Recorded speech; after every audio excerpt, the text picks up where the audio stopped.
Did you see the fight that's reportedly being worked on for December 19th in Miami? Did I see the fight being worked on December 19th in Miami? Yeah. No. Do you know which fight I'm talking about? No. Fair enough. Oh, Jesus. That's a bad idea. That's a bad idea. Fights AJ, I will be the first to hold my hands up and go fair play. He'd have to be crazy to do it. He would have to be crazy to do it. Jake Paul's never really fought anyone major, like, you know, when's he going to step up and fight a real fighter? I mean, this would definitely be one way to kill that narrative. For Jake Paul going into a fight with Anthony Joshua, to me, is absurd. I mean, Anthony Joshua is a legitimate two-time heavyweight champion of the world. He may have got destroyed by Daniel Dubois, but notwithstanding, there's nothing physically wrong with Anthony Joshua that he can't execute. Mentally, he might be in a little bit of a difficult position after the loss to Daniel Dubois. Jake Paul, if this is not going to be, curated into a little dance around exhibition, could find himself in a way of getting seriously hurt here, like Francis Ngannou did. UFC President Dana White has blasted the proposed Anthony Joshua versus Jake Paul fight, calling it a mismatch that damages the credibility of professional boxing. Never one to avoid controversy, White questioned how a former unified heavyweight champion could be paired against a YouTuber-turned-boxer and still be taken seriously.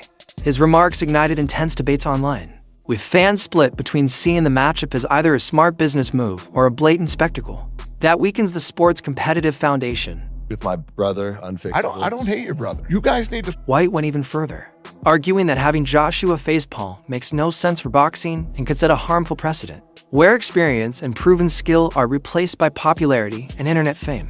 He warned that while celebrity fights may generate massive pay-per-view numbers, they risk transforming boxing into entertainment theater, instead of a true test of elite athletic ability. Meanwhile, Eddie Hearn has now confirmed that Joshua versus Paul will not be an exhibition, but a fully sanctioned professional bout, raising the stakes dramatically. What once appeared to be hype-driven entertainment has now become a real fight, with serious implications for both careers.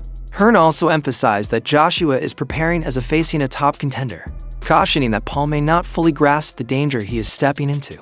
And with the Tank Davis cancellation causing the fight to be moved up to December 19th, the boxing world has been thrown into chaos and anticipation. So, listen, fair play. If he steps up and fights AJ, I will be the first to hold my hands up and go fair fucking play. He'd have to be crazy to do it. He would have to be crazy to do it. Jake Paul's never really fought anyone major, like, when's he going to step up and fight a real fighter? I mean, this would definitely be one way to kill that narrative, but it would be a dangerous one. If we're offered it, and the money that I know is inevitable in a fight like that, it would be very difficult for us to turn it down. And I know some people will find a reason to not like it and moan, but I'm just going to give it to you straight always. We were going to have a run out this year in an 8-rounder against someone in the top, 120 on BoxRec that you've never heard of. We could have a run out against Jake Paul, end him in boxing forever, get rid of this whole little silly thing, and make about 50 or 60x in the process. How can you turn it down? So if it's real, there is a chance. Jake's won fights that I didn't think he'd win. And Jake has got a lot better over the last couple of years. He ain't in Anthony Joshua's league, that's for sure. The only way this fight happens, if it's a fight, it's a sanctioned fight. I mean, ultimately, it's a cruiserweight stepping up to fight a heavyweight. I mean, previously, what did you have? You had a lightweight fighting a cruiserweight, but that was an exhibition. This is no exhibition. This is the 10-ounce big boys, and this is a real fight. We've already really got our plans with Turki Al-Sheikh for 2026, which is ultimately to fight Tyson Fury, but also to have another fight in February. We got the phone call to say, look, obviously Gervonta's out. Would you be interested in December? And the only other options we had for December was to do an 8-rounder on a card somewhere, which I didn't even know was going to happen. So I said to Nikisa, if you're truthful about this, which he assures me Jake is, then it could happen. So let's live in the real world, yeah? And let's just, everybody stay calm and make logical business decisions. What would you do, right? And please don't give me the, yes, but you have to think about the legacy here. You can't eat legacy, and legacy is so important. By the way, he's an Olympic gold medalist, a 2-time world heavyweight champion. The legacy's okay. I wouldn't let him not take this fight. I would push him in the ring to take this fight. So if you want to blame someone,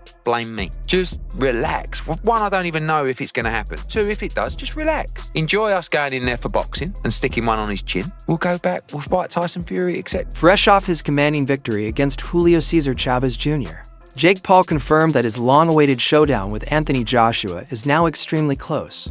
However, following the cancellation of his scheduled bout with Gervonta Tank Davis, the Joshua fight has been moved forward to December 19th.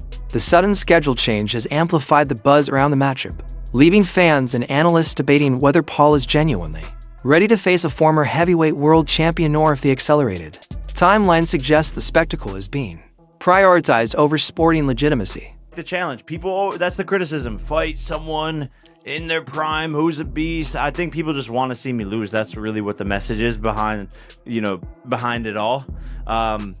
And Anthony Joshua is an insane fight, but I want that challenge. We've been DMing back and forth. He wants to make it happen. He called me up, and it's looking very likely for next year. Now, I know you're after a world title, but if that doesn't materialize, I know the Tommy Fury name has been floated about. Is there any other fighters who may not be world champions that you're looking to face? Yeah, I mean, Anthony Joshua. I think that's the main one that, we've talked a lot about is if it's not for the title, it's looking at Tommy, if he's reasonable, and then Anthony Joshua. And he's adamant that he wants to make that fight happen at the end of 2026. Anything is possible. And so I like the challenge. People, that's the criticism. Fight someone in their prime who's a beast. I think people just want to see me lose. That's really what the message is behind it all.